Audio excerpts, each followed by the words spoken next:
സ്തോത്രം.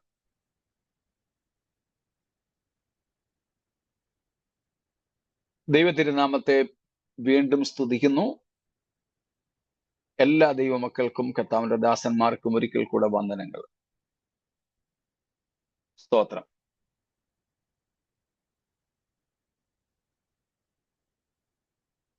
യഹോവ നല്ലവനല്ലോ, അവന്റെ ദയ എന്നേക്കുമുള്ളത്. നമ്മുടെ ജീവിതത്തിൽ വീണ്ടും നമ്മുടെ ദൈവം നല്ലവനാണെന്ന്, അവന്റെ ദയ വറ്റിപ്പോയിട്ടില്ല എന്ന് തിരിച്ചറിയുവാൻ ദൈവം തരുന്ന എല്ലാ അവസരങ്ങൾക്കായും ദൈവത്തിന് സ്തോത്രം. നമ്മുടെ മധ്യേ നമുക്ക് വളരെ അഭിമാനവും അനുഗ്രഹവുമായിരിക്കുന്ന നമ്മുടെ വാർദ്ധക്യ മാതാപിതാക്കളെയും കർത്താവിന്റെ ദാസന്മാരെയും വിശേഷിച്ച് ഓർക്കുന്നു. ദൈവം അവരെയും അനുഗ്രഹിക്കട്ടെ. നമ്മൾ പഠിച്ചു വരുന്ന വിഷയം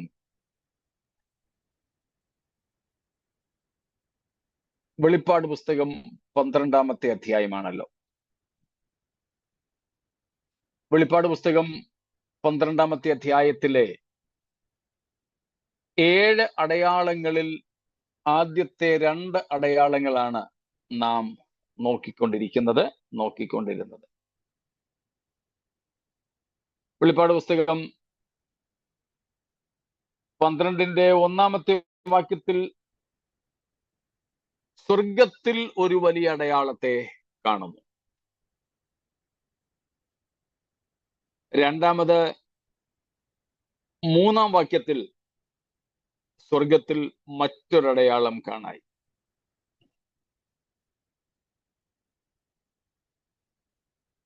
ആ അടയാളത്തിൽ 1-ാമത്തേതിൽ നമ്മൾ കണ്ടു സൂര്യനെ അണിഞ്ഞ സ്ത്രീ.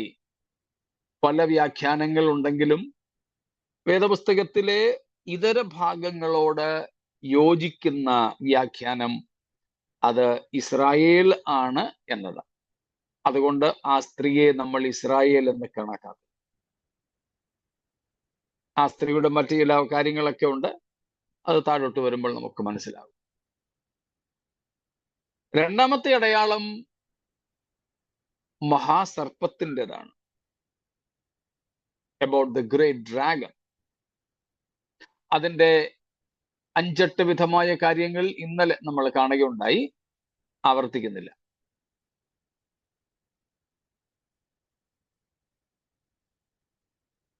എങ്കിലും 3-ാമത്തെ വാക്യത്തിൽ ഇനിയും നമുക്ക് ചില കാര്യങ്ങൾ പഠിക്കാനായിട്ടുണ്ട്. വേഴ്സ് നമ്പർ 3 ഒരിക്കൽ കൂടെ നമുക്ക് വായിക്കാം. 3-ാം വാക്യം. And another sign appeared in heaven. Behold, a great red dragon with 7 heads and 10 horns, and on his heads 7 diadems. ഈ സർപ്പത്തിന്റെ വിവരണങ്ങൾ നമുക്കിവിടെ വീണ്ടും കാണാൻ സാധിക്കുന്നു. ഇന്നലെ നമ്മൾ 5-8 കൂട്ടം കാര്യങ്ങൾ കാണുകയുണ്ടായി. അത് കൂടാതെ നമ്മളിപ്പോൾ ഇവിടെ കാണുന്നത് ഇതിന് 7 തല, 10 കൊമ്പ്, 7 കിരീടങ്ങൾ അല്ലെങ്കിൽ രാജമുടികൾ. അല്ലേ? സ്തോത്രം. 7 തല, 10 കൊമ്പ്, തലയിൽ 7 രാജമുടികൾ.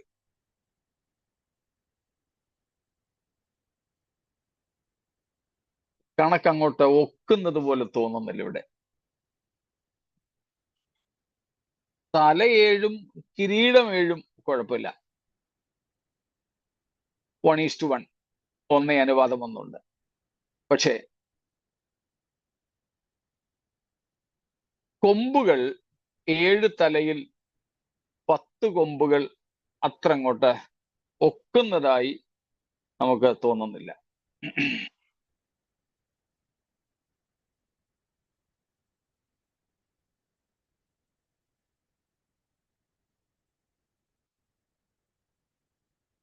ഇന്നലെ നമ്മൾ കണ്ടു സാത്താന്യമായ ബാക്കി, അവന്റെ വലിപ്പം, അവന്റെ നിറം, അവന്റെ പേരുകൾ ഒക്കെ കൂടെ അർത്ഥമാക്കുന്ന വിവിധമായ കാര്യങ്ങൾ. എന്നാൽ ഇവിടെ നമ്മൾ കാണുന്നത് 7 തല, 7 കിരീടം, 10 കൊമ്പ് എന്നിവ എന്തിനെ കുറിക്കുന്നു? എന്താണ് അതിന്റെ അർത്ഥം?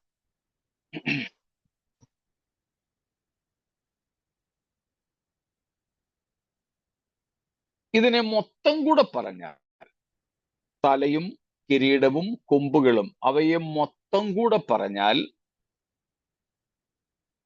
അവന്റെ രാജകീയ അധികാരത്തെ കാണിക്കുന്നു.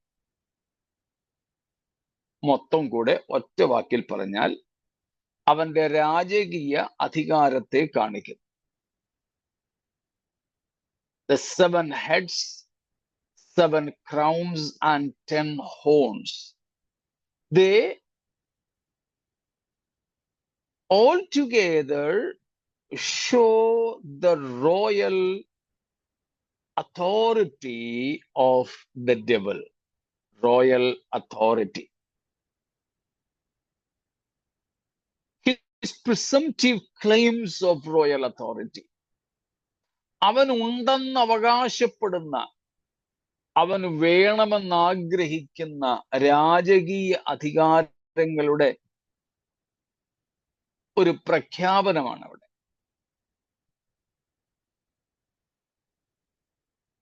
ഏഴ് തലകൾ. എന്താണ് അതിന്റെ അർത്ഥം? കിരീടങ്ങൾ എന്നുള്ളത് രാജകീയതയെ, രാജകീയ അധികാരത്തെ കാണിക്കും. അത് നമുക്ക് വളരെ എളുപ്പത്തിൽ മനസ്സിലാക്കാം.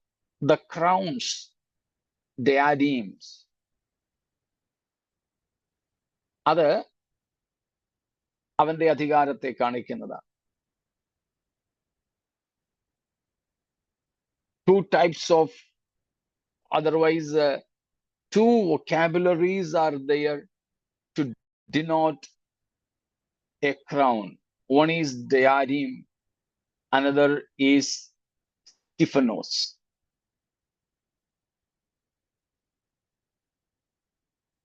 ഇവിടെ ഡയാഡീം എന്ന് പറയുന്നത് രാജകീയ കിരീടമാണ്. അപ്പോൾ ഇവിടെ ആ കിരീടങ്ങൾ അവന്റെ രാജകീയ പ്രൗഢിയെയോ അധികാരത്തെയോ ഒക്കെ കാണിക്കുന്നു.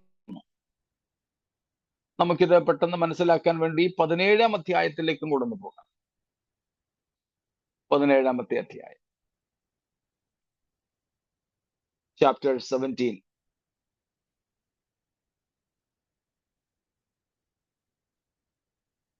നമുക്കവിടെ ആദ്യത്തെ വാക്യങ്ങളിൽ തന്നെ അതിന്റെ ഈ 3-ാമത്തെ വാക്യം വായിച്ചോളൂ. Verse 3.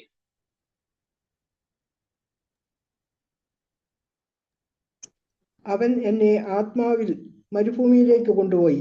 അപ്പോൾ 7 തലയും 10 കൊമ്പും ഉള്ളതായി ദൂഷണനാമങ്ങൾ നിറഞ്ഞ കടും ചുവപ്പുള്ള ഒരു മൃഗത്തിന്മേൽ ഒരു സ്ത്രീ ഇരിക്കുന്നത് ഞാൻ കണ്ടു. നമ്മൾ 12-ന്റെ 3-ൽ കണ്ട മഹാസർപ്പത്തിൻ്റെതിന് തുല്യമായ പലതും നമുക്കിവിടെ കാണുവാനായിട്ട് സാധിക്കുന്നു. ഇവിടെ ഒരു മൃഗത്തെയാണ് കാണുന്നത്. ഇവിടെ കാണുന്ന മൃഗം എതിർക്രിസ്തുവാണ്, ആന്റിക്രൈസ്റ്റ്.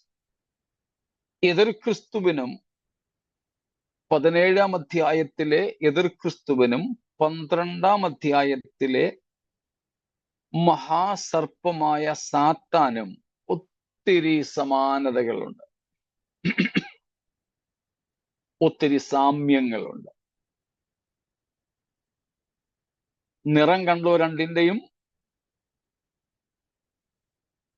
സർപ്പത്തിന് രക്തനിറം, തീ നിറം.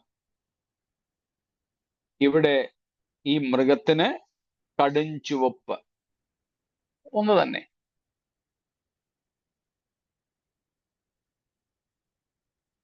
രണ്ടിനും 7 തല, 10 കൊമ്പ്.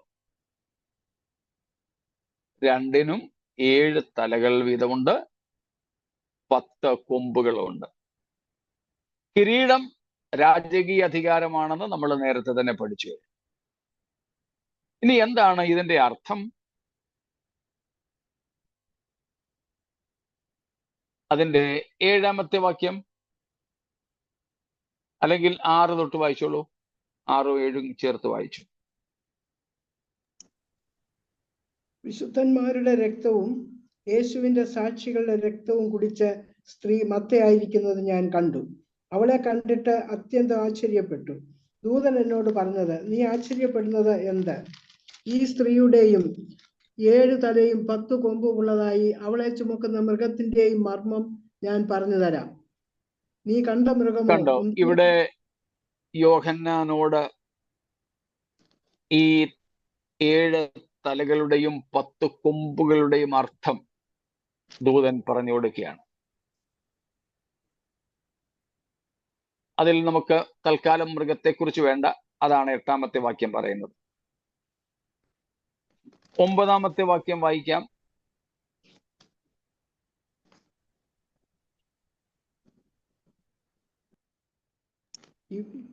ഇവിടെ ജ്ഞാനബുദ്ധി ഉണ്ട്. തല 7 സ്ത്രീ ഇരിക്കുന്ന 7 മലയാകുന്നു. അവ 7 രാജാക്കന്മാരും ആകുന്നു. 5 പേർ വീണുപോയി, ഒരുത്തൻ ഉണ്ട്, മറ്റവൻ ഇതുവരെ വന്നിട്ടില്ല. വന്നാൽ പിന്നെ അവൻ കുറഞ്ഞോന്ന് ഇരിക്കേണ്ടതാകുന്നു. സ്തോത്രം. തല 7-നുമുള്ള അർത്ഥം. 2 അർത്ഥങ്ങളാണ് 7 തലകൾക്കുള്ളത്. 1-ാമത്തെ അർത്ഥം അത് മൃഗം ഇരിക്കുന്ന, അല്ലെങ്കിൽ ആ സ്ത്രീ ഇരിക്കുന്ന 7 മലയാകുന്നു. ആ ഭാഗത്തേക്ക് നമ്മൾ ഇപ്പോൾ പോകുന്നില്ല. ആ സ്ത്രീ, ഇവിടെ കാണുന്ന സ്ത്രീ ആരാണെന്ന് നമുക്ക് ഓർമ്മയുണ്ടല്ലോ. നമ്മൾ 3-4 ദിവസം മുമ്പും പറഞ്ഞതാണ്. വ്യാജ മതം, perverted or the false world religion that would come to sprout after the rapture of the church. സഭയുടെ എടുക്കപ്പെടലിന് ശേഷം ഭൂമിയിൽ ഉടലെടുത്തു വളരുന്ന ഒരു വ്യാജ മതമാണത്. വ്യാജമതം. ആ വ്യാജ മതത്തെ ഉൾക്കൊള്ളുന്ന ഒരു പട്ടണം, അത് ഏറ്റവും പുരാതനമായ മനസ്സിലാക്കൽ റോമാണ് എന്നുള്ളതാണ്. കൂടുതൽ കാര്യങ്ങൾ നമ്മൾ ഈ അധ്യായത്തിലേക്ക് വരുവാൻ അവസരം ലഭിക്കുന്നെങ്കിൽ പഠിക്കാം. 2-ാമത്തെ അർത്ഥം, 7 തലയുടെ 2-ാമത്തെ അർത്ഥമാണ് നമുക്ക് ഇപ്പോൾ വേണ്ടത്. എന്താണത്? അവ 7 രാജാക്കന്മാരും ആകുന്നു. അവ 7 രാജാക്കന്മാരും ആകുന്നു. ആ രാജാക്കന്മാരിൽ 5 പേർ വീണുപോയി എന്ന് പറഞ്ഞാൽ 5 പേരുടെ കാലാവധി കഴിഞ്ഞു.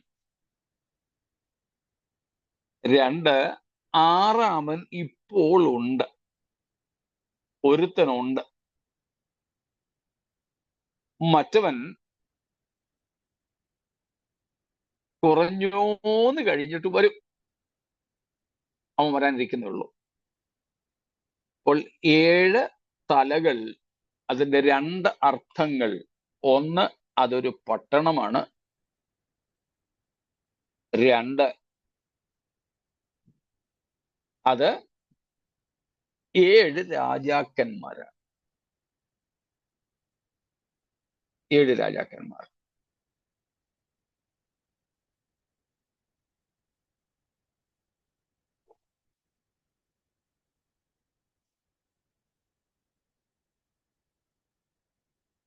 എന്റെ കൂടെ നിങ്ങൾ വരുന്നുണ്ടല്ലോ.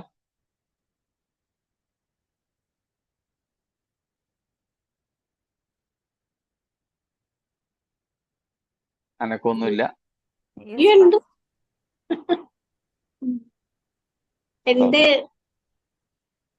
ഉണ്ട്. അപ്പം 12-ാം അധ്യായം 3-ാം വാക്യത്തിലെ മഹാസർപ്പം, 17-ാം വാക്യത്തിലെ 17-ാം അധ്യായത്തിലെ 3-ാം വാക്യത്തിൽ കാണുന്ന ഒരു സ്ത്രീയും അവളെ ചുമക്കുന്ന മൃഗവും, ഇവയ്ക്ക് രണ്ടിനും സമാനമായി 7 തലകൾ, 10 കൊമ്പുകൾ. വ്യത്യാസം 12-ാം അധ്യായത്തിലെ മഹാസർപ്പത്തിന് 10 കിരീടങ്ങളുണ്ട്. എന്നാൽ 17-ാം അധ്യായത്തിലെ മൃഗത്തിന് അല്ലെങ്കിൽ അതിന്റെ കൊമ്പുകളിൽ കിരീടങ്ങളില്ല. ബാക്കിയുള്ളതൊക്കെ സമമാണ്. അപ്പോൾ തലയുടെ അർത്ഥം 2 അർത്ഥങ്ങൾ. രണ്ടാമത്തെ അർത്ഥം അവ 7 രാജാക്കന്മാരാകുന്നു. ഇനി 10 കൊമ്പുകളുടെ അർത്ഥം എന്താ? 12-ാമത്തെ വാക്യം, 17-12. നീ കണ്ട 10 കൊമ്പ് 10 രാജാക്കന്മാർ. അവർ ഇതുവരെ രാജ്യത്വം പ്രാപിച്ചിട്ടില്ല. മൃഗത്തോട് ഒന്നിച്ച് 1 നാഴിക നേരത്തേക്ക് രാജാക്കന്മാരെ പോലെ അധികാരം പ്രാപിക്കും താനും. നീ കണ്ട 17-ാം അധ്യായത്തിലെ 10 കൊമ്പുകൾ 10 രാജാക്കന്മാരാണ്. പക്ഷെ ഇതുവരെ അവർ രാജ്യത്വം പ്രാപിച്ചിട്ടില്ല. 17-ാം അധ്യായത്തിലെ 10 കൊമ്പുകൾ, 10 horns in chapter 17, but they are without crowns. ഈ 17-ാം അധ്യായത്തിലെ 10 കൊമ്പുകളിൽ കിരീടങ്ങളില്ല. കാരണം അവിടെ പറഞ്ഞിരിക്കുന്നു, അവർ ഇതുവരെ രാജ്യത്വം പ്രാപിച്ചിട്ടില്ല. അതേസമയം 12-ാം അധ്യായത്തിലെ 10 കൊമ്പുകളിലും 13-ാം അധ്യായത്തിലെ 10 കൊമ്പുകളിലും കിരീടങ്ങൾ ഉണ്ട്. അതിന്റെ അർത്ഥം ഈ രാജാക്കന്മാർക്ക് രാജത്വം ലഭിച്ചു എന്നുള്ളതാണ്. അതുകൊണ്ടാണ് നമ്മൾ നേരത്തെ പറഞ്ഞത് 13-ാം അധ്യായത്തിനൊക്കെ മുൻപുള്ളതാണ് 17-ാം അധ്യായത്തിലെ സംഭവങ്ങൾ. അപ്പോൾ 10 കൊമ്പുകൾ 10 രാജാക്കന്മാർ. 10 രാജാക്കന്മാർ. ദാനിയേൽ പ്രവചനം 2-ാമത്തെ അധ്യായത്തിൽ നമ്മൾ അതിനെപ്പറ്റിയുള്ള ആദ്യത്തെ സൂചന കാണുന്നു. ദാനിയേൽ 2-ാമത്തെ അധ്യായത്തിൽ നെബൂഖദ്നേസർ കണ്ട ആദ്യത്തെ സ്വപ്നം. നെബൂഖദ്നേസർ കണ്ട ആദ്യത്തെ സ്വപ്നം, അതിലൊരു വലിയ ബിംബം, ഒരു വലിയ ബിംബം. ആ ബിംബത്തിന്റെ വിരലുകൾ 10 വിരലുകൾ. അപ്പോൾ അവിടെയാണ് നമ്മൾ ആദ്യമായി ഈ 10 എന്ന സംഖ്യ കാണുന്നത്. അതേ തുടർന്ന് ദാനിയേൽ 7-ാം അധ്യായത്തിലേക്ക് വരുമ്പോൾ 7-ാം അധ്യായത്തിലേക്ക് വരുമ്പോൾ അതിന്റെ 7-ാമത്തെ വാക്യം മുതൽ നാം കാണുന്നു. എടുത്തെങ്കിൽ വായിച്ചോളൂ, ഇല്ലെങ്കിൽ ഞാൻ പറഞ്ഞോളാം. രാത്രി ദർശനത്തിൽ ഞാൻ പിന്നെയും ഘോരവും ഭയങ്കരവും അതിബലവുമുള്ള 4-മതൊരു മൃഗത്തെ കണ്ടു. അതിന് വലിയ ഇരുമ്പുപല്ല് ഉണ്ടായിരുന്നു. അത് തിന്നുകയും തകർക്കുകയും ചെയ്തിട്ട് ശേഷമുള്ളതിനെ കാൽ കൊണ്ട് ചവിട്ടിക്കളഞ്ഞു. മുൻപേ കണ്ട സകല മൃഗങ്ങളിലും വെച്ച് ഇത് വ്യത്യാസമുള്ളതായിരുന്നു. അതിന് 10 കൊമ്പുണ്ടായിരുന്നു. ഞാൻ ആ കൊമ്പുകളെ നോക്കിക്കൊണ്ടിരിക്കുമ്പോൾ അവയുടെ ഇടയിൽ മറ്റൊരു ചെറിയ കൊമ്പ് മുളച്ചു വന്നു. അതിനാൽ മുമ്പിലത്തെ കൊമ്പുകളിൽ 3 വേരോടെ പറഞ്ഞുപോയി. ഈ കൊമ്പിൽ മനുഷ്യന്റെ കണ്ണ് പോലെ കണ്ണും വമ്പ് പറയുന്ന വായും ഉണ്ടായിരുന്നു.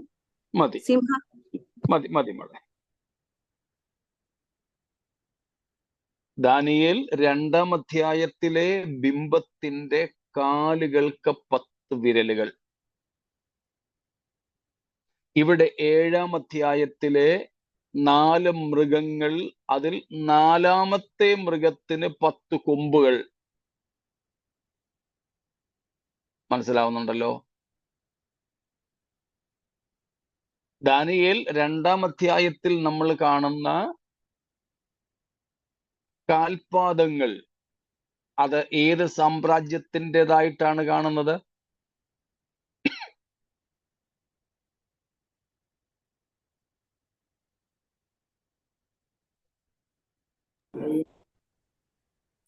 മുട്ടില്ല നിൽക്കാൻ. റോമാ സാമ്രാജ്യം. റോമാ സാമ്രാജ്യം.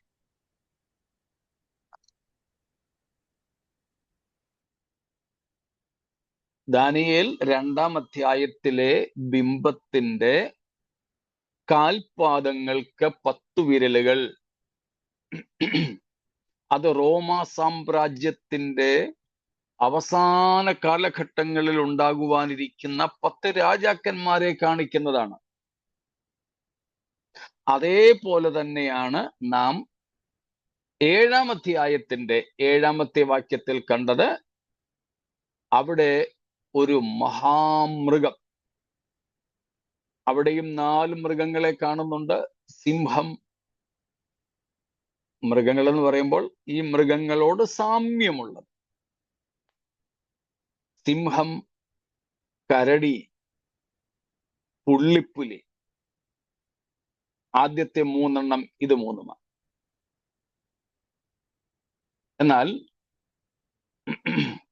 4-ാമത്തെ മൃഗത്തെക്കുറിച്ച് നമ്മളിപ്പോൾ 7-ന്റെ 7 ദാനിയേലിൽ വായിച്ചത്.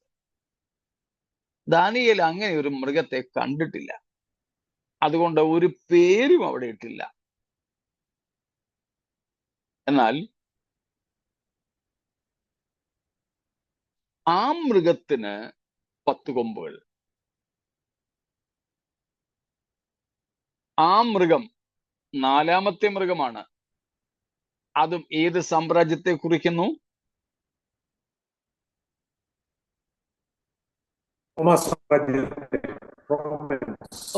റോമാ സാമ്രാജ്യത്തെ തന്നെയാണ് കാണിക്കുന്നത്. അപ്പോൾ 2-ാം അധ്യായം ദാനിയേലിലും 7-ാം അധ്യായത്തിലും ഈ 10 കൊമ്പുകളെ നാം കാണുന്നത് മാനുഷിക ഭരണകൂടങ്ങളിൽ ഉള്ള 4-ാമത്തെ സാമ്രാജ്യമായ റോമാ സാമ്രാജ്യത്തെ കുറിച്ച്. റോമാ സാമ്രാജ്യത്തിന്റെ അവസാന കാലഘട്ടങ്ങളിൽ ഭരിപ്പാനിരിക്കുന്ന, രാജ്യത്വം പ്രാപിക്കുവാനിരിക്കുന്ന 10 രാജാക്കന്മാർ. അതാണ് നാം വെളിപ്പാട് പുസ്തകം 12-ലും വെളിപ്പാട് പുസ്തകം 17-ലും കാണുന്നത്. 13-ലും അത് തന്നെയാണുള്ളത്. വെളിപ്പാട് പുസ്തകം 12, 13, 17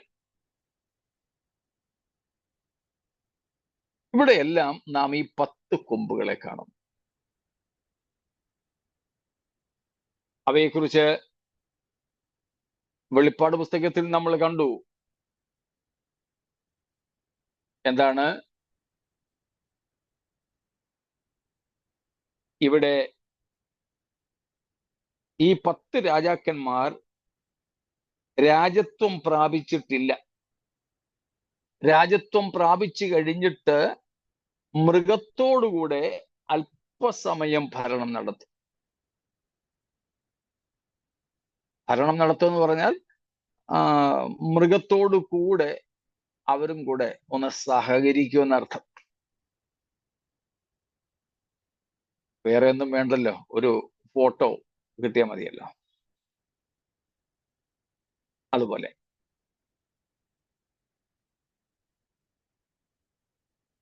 അപ്പൊ എന്താ ഇതിന്റെ അർത്ഥം? 7 രാജാക്കന്മാരെന്നും 10 രാജാക്കന്മാരെന്നും നമ്മൾ 17-ാം അധ്യായത്തിൽ കണ്ടത് കൺഫ്യൂസിങ് ആണോ? എന്തെങ്കിലും കുഴച്ചിലുണ്ടാക്കുന്നുണ്ടോ?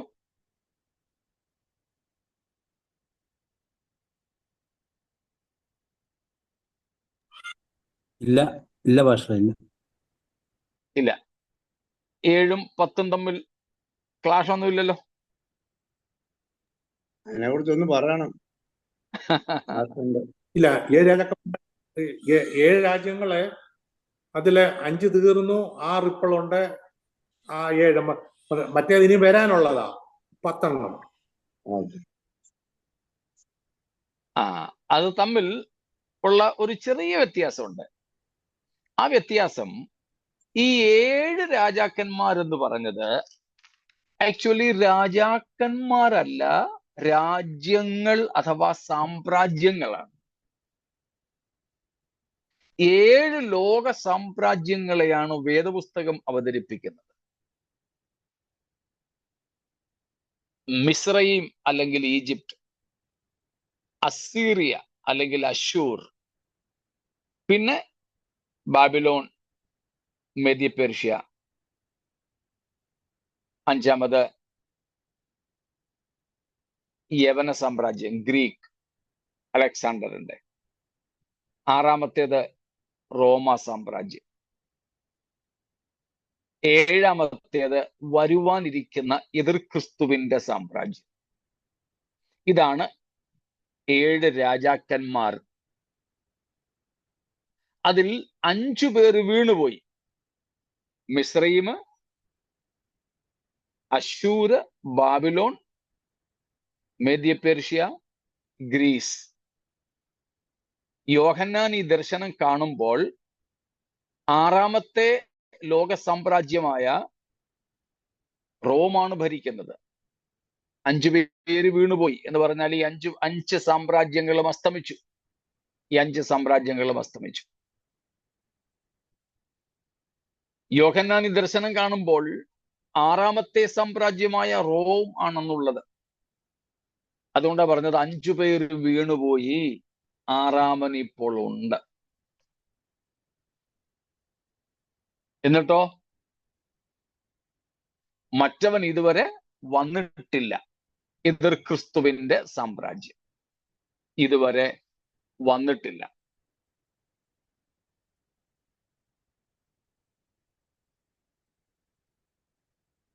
എന്നിട്ട് 11ാമത്തെ വാക്യത്തിൽ നമ്മൾ കാണുന്നു, 17ന്റെ 11 നമ്മൾ കാണുന്നു, ആ മൃഗം 8ാമത്തവനും 7 ഉൾപ്പെട്ടവനുമാകുന്നു. 8ാമത്തവനുമാണ് മറ്റ് 7 പേരിൽ ഉൾപ്പെട്ടവനുമാണ്. അതുകൊണ്ടാണ് അതിനെ വിളിക്കുന്നത് the revived Roman Empire.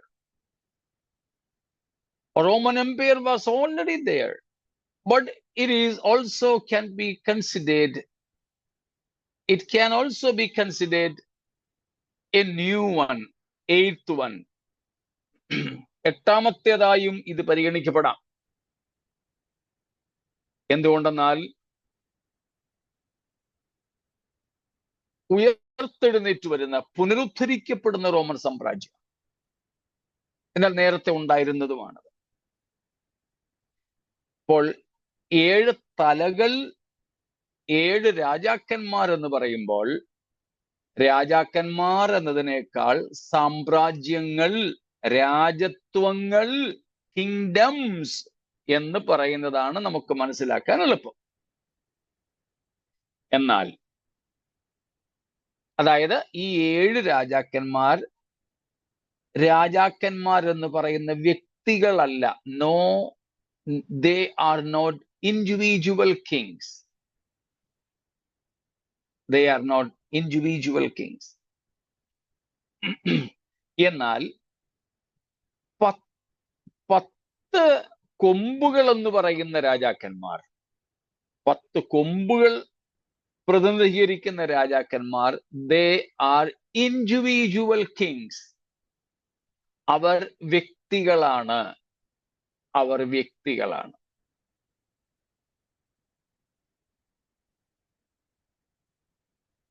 ഇതുവരെ വന്നിട്ടില്ല.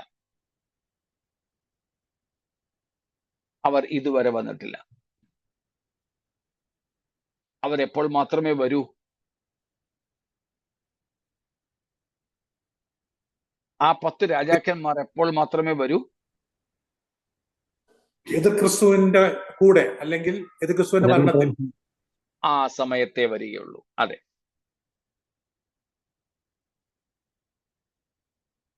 എതിർ ക്രിസ്തു രംഗപ്രവേശം ചെയ്യുന്ന സമയത്ത് ലോകത്തെ ഭരിക്കുന്ന 10 രാഷ്ട്ര സംഘടനകളുടെ നേതാക്കന്മാരാണ് അവർ. ദശരാഷ്ട്ര സംഘടന എന്ന് വിളിക്കും. Confederation of 10 kingdoms. അതിന് പ്രത്യേകിച്ച് ഓരോ രാജ്യങ്ങളാകണമെന്നില്ല. ഇന്ന് ലോകത്തിലുള്ള പ്രധാനപ്പെട്ട 200ഓളം രാജ്യങ്ങളിൽ പലതും ഓരോ കൂട്ടായ സംഘടനകൾ ഉണ്ടാക്കി അതിലെ അംഗങ്ങളാണ്.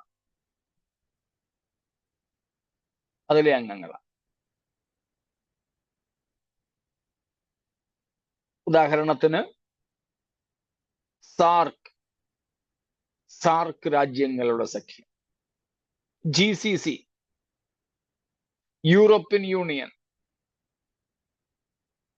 ഇങ്ങനെ പല രാഷ്ട്രങ്ങൾ ചേർന്നുള്ള സംഘടനകളുണ്ട്. അവകൾക്കൊക്കെ ഓരോ ലീഡേഴ്സ്, നേതാക്കന്മാരും ഉണ്ട്. അങ്ങനെ എതിർക്രിസ്തു ഈ ലോകത്തിൽ ഭരിക്കുന്ന സമയത്ത്, അല്ലെങ്കിൽ അവന് ഭരിപ്പാൻ എല്ലാം ഒത്തുവരുന്ന സമയത്ത്,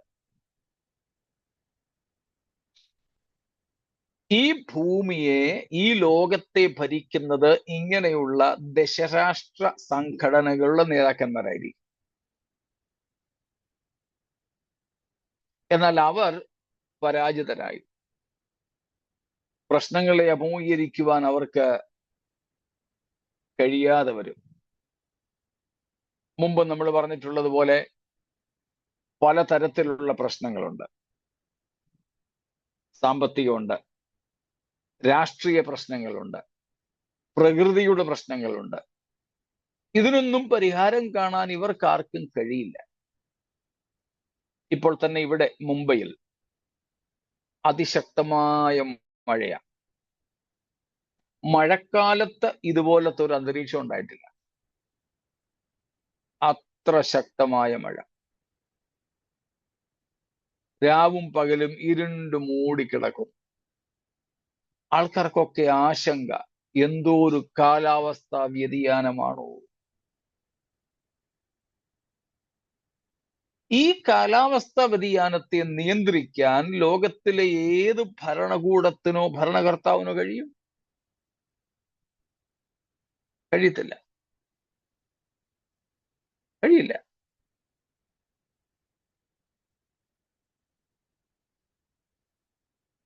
ഇങ്ങനെയുള്ള ധാരാളം പ്രശ്നങ്ങളുണ്ട്.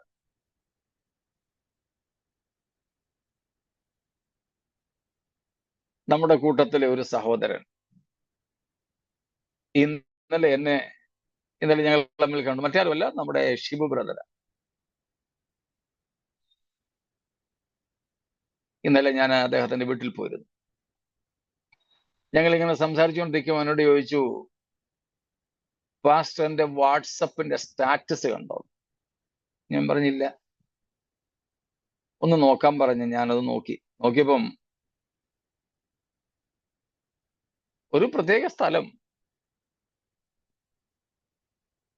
എന്നിട്ട് വളരെ വേഗത്തിൽ ബുള്ളറ്റ് ട്രെയിൻ പോകുന്നത് പോലെ ട്രെയിനിന്റെ ശബ്ദവും ഹോണടിയും. പക്ഷെ ഞാൻ നോക്കുമ്പം അതിലെ ഓടുന്നത് ബുള്ളറ്റ് ട്രെയിനൊന്നുമല്ല, ശബ്ദമുള്ളൂ. ഓടുന്നത് കാട്ടുപന്നികളാണ്. കാട്ടുപന്നികൾ ട്രെയിൻ പോലെ ഇങ്ങനെ വാല ഓടിപ്പോകും. കേരളത്തിലെ ദൃശ്യമാണ്. കാട്ടുമൃഗങ്ങൾ ഇന്ന് നാട്ടിലിറങ്ങുന്നു. കുറച്ചു നാൾ മുമ്പ് തിരുവല്ലായിൽ വരെ കാട്ടുപന്നികളുടെ ആക്രമണം ഉണ്ടാകുന്നു എന്നും പറഞ്ഞ് പത്രവാർത്ത കണ്ടു.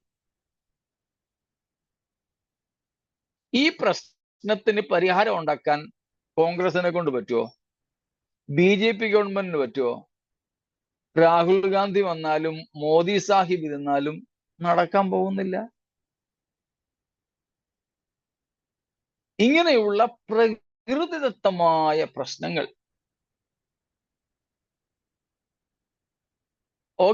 ഇപ്പം തീവ്രവാദികൾ ആക്രമിക്കാൻ വരികയാണെങ്കിൽ ഒരു രാജ്യത്തിന്റെ പട്ടാളത്തിന് അവരെ എതിർക്കാം, അവരെ തോൽപ്പിക്കാം. പക്ഷേ മേഘസ്ഫോടനമാണെങ്കിൽ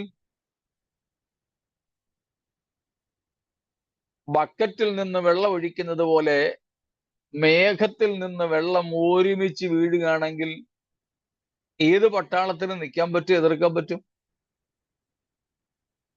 ഇങ്ങനെ ഈ 10 രാജാക്കന്മാർ ലോക ഭരണം നടത്തുന്ന സമയത്താകാം ഇതുപോലെയുള്ള ക്ഷോഭങ്ങൾ, പ്രകൃതിക്ഷോഭങ്ങളും ഇതുപോലെയുള്ള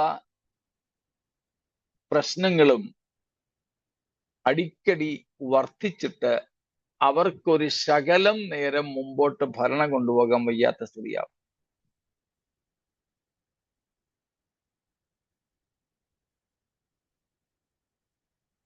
കുറച്ചുനാൾ മുമ്പ് ശ്രീലങ്കയിലെ ഭരണകൂടം ഞങ്ങൾക്ക് വയ്യായി എന്നും പറഞ്ഞിട്ട് പോയതുപോലെ ചില ദിവസങ്ങൾക്ക് മുമ്പ് നമ്മുടെ അയൽ രാജ്യമായ ബംഗ്ലാദേശിൽ സംഭവിച്ചതുപോലെ ഈ ഭരണകർത്താക്കളൊക്കെ പറയും, നിങ്ങൾ ആരെങ്കിലും ഒന്ന് വായോ, ഞങ്ങൾ ഒഴിഞ്ഞു തരാം.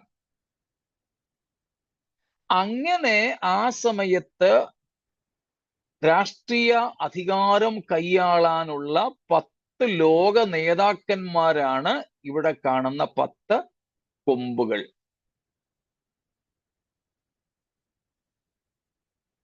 എന്നാൽ അവരിൽ 3 പേര് ആദ്യമേ തന്നെ എതിർ ക്രിസ്തുവിന് വേണ്ടി ഭരണം മാറിക്കൊടുക്കുന്നതിനെ പറ്റിയ നമ്മൾ ദാനിയേൽ 7-ാം അധ്യായത്തിൽ വായിച്ചത്.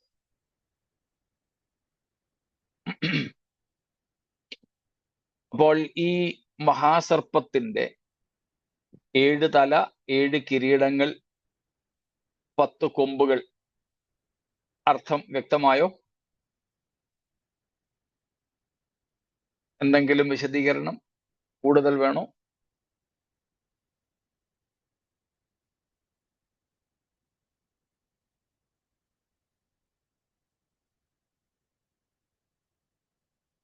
സ്തോത്രം.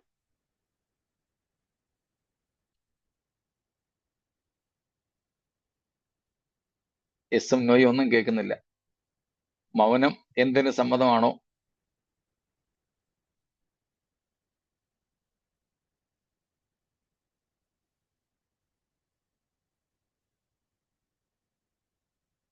മനസ്സിലായിട്ടാണോ മനസ്സിലാകാഞ്ഞിട്ടാണോ ആരും ഒന്നും അനങ്ങാത്തത്? എനിക്ക് മനസ്സിലായി, മറ്റുള്ളവരോട് ചോദിച്ചു.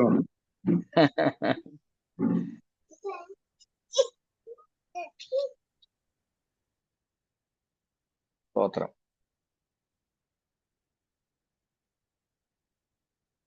ആവർത്തിക്കണമെങ്കിൽ ആവർത്തിക്കാം, ചോദിച്ചോ, അതിൽ നാണിക്കൊന്നും വേണ്ടാരും. ഒന്നുകൂടെ പറഞ്ഞാൽ കൊള്ളാം പക്ഷേ 3-4 ദിവസം അറ്റൻഡ് ചെയ്യാനൊന്നും അറിയത്തില്ല, ഒരു കൺഫ്യൂഷൻ ഒക്കെ ഉണ്ട്.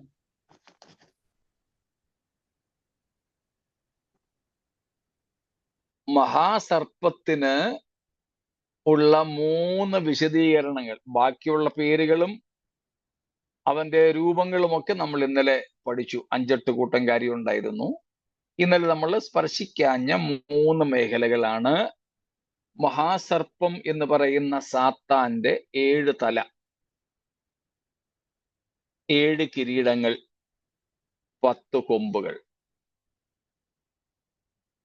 അതിൽ 7 കിരീടങ്ങൾ 7 തലകളിൽ ഉള്ളതാണ്. ആ കിരീടങ്ങൾ അവന്റെ രാജകീയ അധികാരത്തെ കാണിക്കുന്നു.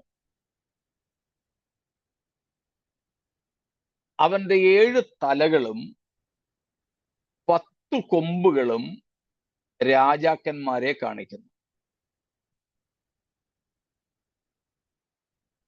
അതിനോട് സമമായി തന്നെയാണ് എതിർക്രിസ്തുവിന്റെ ചിത്രവും 17-ാം അധ്യായത്തിൽ നമ്മൾ കണ്ടത്. 7 തലയും 10 കൊമ്പുകളും. അവിടെ പറഞ്ഞു 7 തലകൾ 7 രാജാക്കന്മാരാണ്. അത് ഏതൊക്കെയാ രാജാക്കന്മാരെന്ന് അവിടെ പറഞ്ഞിരിക്കുന്നത്? രാജ്യങ്ങൾ എന്ന് നമ്മൾ അതിനെ മനസ്സിലാക്കണം. കിങ്ഡംസ്, രാജ്യങ്ങൾ അഥവാ രാജത്വങ്ങൾ, സാമ്രാജ്യങ്ങൾ. അവരുടെ 7 തല 7 സാമ്രാജ്യങ്ങളെയാണ് കാണിക്കുന്നത്. 7 empires, 7 kingdoms. Egypt, Assyria, Babylon, മേദി ആൻഡ് പേർഷ്യ, റോം. മേദി ആൻഡ് പേർഷ്യ കഴിഞ്ഞിട്ട് ഗ്രീസ് കഴിഞ്ഞ് റോം. അതിൽ 5 പേര് വീണുപോയെന്ന് പറയുന്നത് റോമിന് മുമ്പുള്ള 5 സാമ്രാജ്യങ്ങൾ അസ്തമിച്ചു എന്നർത്ഥം. ഒരാൾ ഇപ്പോൾ ഉണ്ടെന്ന് പറയുന്നത് യോഹന്നാൻ ഈ ദർശനം കാണുമ്പോൾ ഉള്ള റോമൻ സാമ്രാജ്യത്തെയാണ്. ഒരാളിനി ഉള്ളതാണെന്ന് പറയുമ്പോൾ അത് എതിർക്രിസ്തുവിന്റെ ഭരണകൂടമാണ്. ഇത്രയും വ്യക്തമാണോ? അപ്പോൾ 7 തലകൾ പ്രതിനിധാനം ചെയ്യുന്ന 7 സാമ്രാജ്യങ്ങൾ, 7 രാജത്വങ്ങൾ. അതിൽ 5 വീണുപോയി, കഴിഞ്ഞുപോയി, അസ്തമിച്ചുപോയി. യോഹന്നാൻ ഈ വെളിപ്പാട് കാണുമ്പോൾ 6ാമത്തവൻ അഥവാ റോമ സാമ്രാജ്യമുണ്ട്. എന്നാൽ 1 എതിർക്രിസ്തുവിന്റെ അത് പിന്നീട് വരുമെന്നും പറയും. ഇത്രയും വ്യക്തമാണോ എല്ലാവർക്കും? 7 തലകളുടെ അർത്ഥം. ഇനിയുള്ളത് 10 കൊമ്പുകളും രാജാക്കന്മാരാണെന്ന്. ഈ 10 കൊമ്പുകൾ എതിർക്രിസ്തുവിന്റെ ഭരണകാലത്ത് അല്പം മുൻപ് മുതൽ ഈ ലോകത്തെ ഭരിക്കുന്ന ദശരാഷ്ട്ര സംഘടനകളുടെ നേതാക്കളാണ്. 10 രാഷ്ട്ര സംഘടനകൾ പ്രധാനമായിട്ടും ഉണ്ടാവും. അതിൻ്റെ നേതാക്കന്മാരാണ്.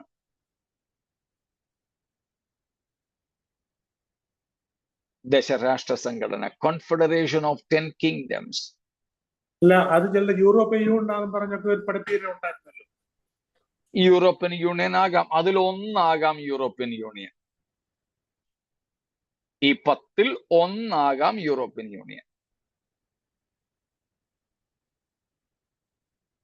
അത് ഇന്നതാണെന്ന് നമുക്ക് ഇപ്പോൾ എടുത്തു പറയാൻ പറ്റില്ല, അതിനെപ്പറ്റിയുള്ള സൂചനകളില്ല. എന്നാൽ അങ്ങനെയുള്ള 10 സംഘടനകൾ അന്നുണ്ടായിരിക്കും, ഇന്ന് തന്നെ ഉണ്ട്. അതിൽ ഏതൊക്കെ അന്നുണ്ടാകും, രൂപപ്പെട്ടു വരും എന്നുള്ളത് നമുക്ക് കാത്തിരുന്ന് കാണാം.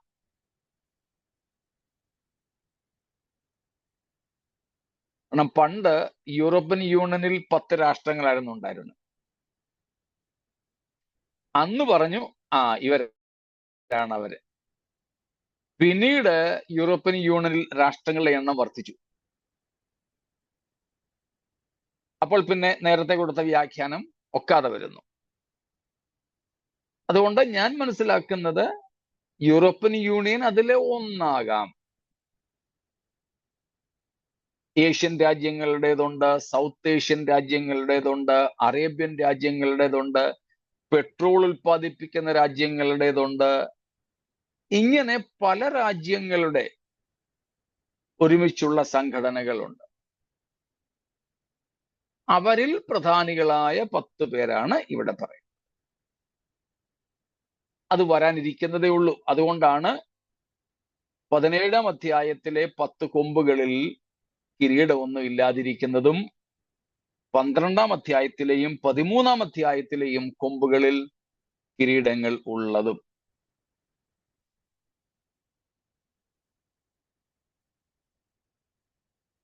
ഇപ്പോഴോ?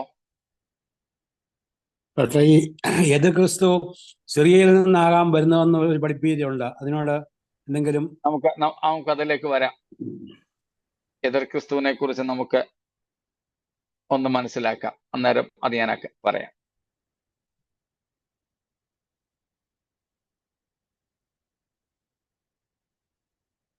അതിന് പ്രധാനപ്പെട്ട ആധാരം ദാനിയേൽ 8-ാം അധ്യായമാണ്. 8-ാമത്തെ അധ്യായത്തിൽ 8-ലും 11-ലും ഗ്രീക്ക് സാമ്രാജ്യത്തിന്റെ അധിപനായ അലക്സാണ്ടറിന്റെ മരണശേഷം ഗ്രീക്ക് സാമ്രാജ്യം 4ആയിട്ട് വിഭജിക്കപ്പെടുന്നുണ്ട്. ഒടുവിൽ അത് 2ആയിട്ട് നിൽക്കുന്നു. ബാക്കി 2 ശക്തിപ്പെടുന്നു. ബലഹീനപ്പെട്ടു പോയ 2നെയും കൂടെ അവര് പിടിച്ചെടുത്ത് പഴയ ഗ്രീക്ക് സാമ്രാജ്യം 2ആയിട്ട് തിരിഞ്ഞു നിൽക്കുന്നു. അതിൽ ഒന്നാണ് വടക്കേ രാജ്യമായ സിറിയ, അരാം.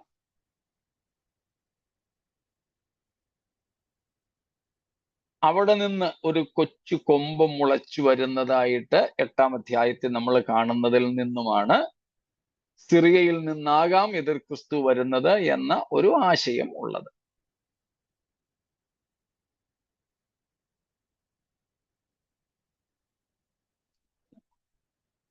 അതിന്റെ കൂടുതൽ വിശദീകരണം നമുക്ക് അടുത്ത ആ ഭാഗങ്ങളിലേക്ക് വരുമ്പോൾ, 13-ാം അധ്യായത്തിലേക്ക് വരുമ്പോൾ നമുക്കൊന്നും കൂടെ നോക്കാം.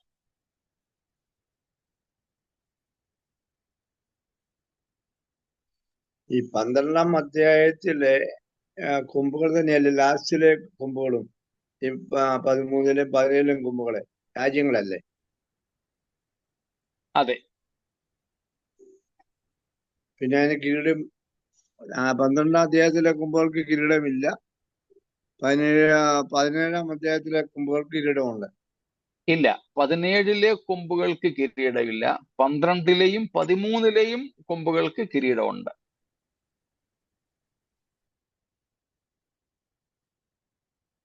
17-ലെ കൊമ്പുകൾക്കാണ് കിരീടം ഇല്ലാത്തത്.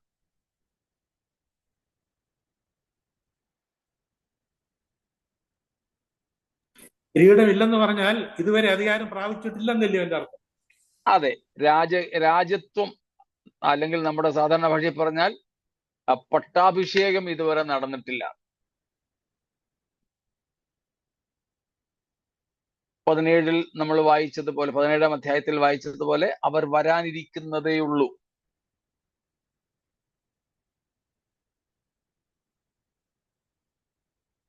അവർ ഭരണം ഏറ്റെടുക്കാനിരിക്കുന്നതേ ഉള്ളൂ.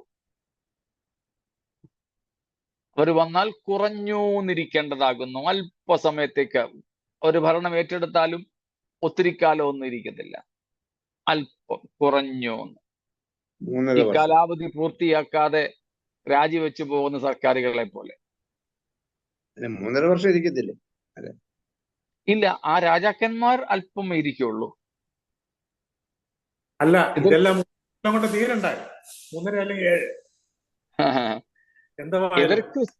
എതിർ ക്രിസ്തുവാണ് ആ കാലങ്ങളിൽ ആ 7 വർഷം ഇരിക്കുന്നത്. എന്നാൽ ഈ എതിർ ക്രിസ്തുവിന് ഇതൊക്കെ കൈമാറുന്ന രാജാക്കന്മാർ അവർ രാജ്യത്വം ഏറ്റെടുത്ത കഴിഞ്ഞു പോലും അല്പം മാത്രമേ ഇരിക്കാൻ പറ്റുകയുള്ളൂ. അതിനു മുമ്പ് തന്നെ പ്രശ്നങ്ങളായി അവർക്ക് രാജ്യം എതിർ ക്രിസ്തുവിന് കൈമാറേണ്ടതായി വരും. ഇവർക്ക് പ്രശ്നം പരിഹരിക്കാൻ ഒക്കാതെ വരുമ്പോഴാണല്ലോ എതിർ ക്രിസ്തു ഇതെല്ലാം ഏറ്റെടുത്ത് ആദ്യത്തെ നാൾ ചെയ്യുന്നത്. ഇപ്പൊ തന്നെ നമ്മുടെ രാജ്യത്തിലും പലയിടങ്ങളിലും ഇലക്ഷൻ ജയിച്ചു വരുന്ന സർക്കാരുകൾ, ആ സർക്കാരിന്റെ MLA-മാരോ MP-മാരോ തിരഞ്ഞെടുത്ത് ഒരു മുഖ്യമന്ത്രിയോ ഒരു പ്രധാനമന്ത്രിയോ, പക്ഷേ തിരഞ്ഞെടുക്കപ്പെട്ട അവർക്ക് പോലും ഭരണം പൂർത്തീകരിക്കുവാൻ കഴിയാത്തതുപോലെ മറ്റു പല സംഭവങ്ങളും ഉണ്ടായിട്ട് ഭരണം നഷ്ടപ്പെടുന്നു. ചിലർ ഒടുവിൽ ഭരണം നിലനിർത്താൻ വേണ്ടി പറയുന്നു, നീ ഇങ്ങ് വാ, നിന്നെ മുഖ്യമന്ത്രിയാക്കാം, നീങ്ങ് വാ, അല്ലെങ്കിൽ നീ എങ്ങും പോകണ്ട, നിന്നെ അങ്ങ് പ്രധാനമന്ത്രിയാക്കാം, വാ. അങ്ങനെ ഞങ്ങൾക്ക് കൂടെ ഒന്ന് ഇരുന്നാൽ മതി, നീ വന്ന് മുഖ്യാസനം എടുത്തോ എന്നും പറഞ്ഞുകൊണ്ടാണ് ഇവര് 10 പേര് എതിർ ക്രിസ്തുവിന് ഭരണം കൈമാറുന്നത്.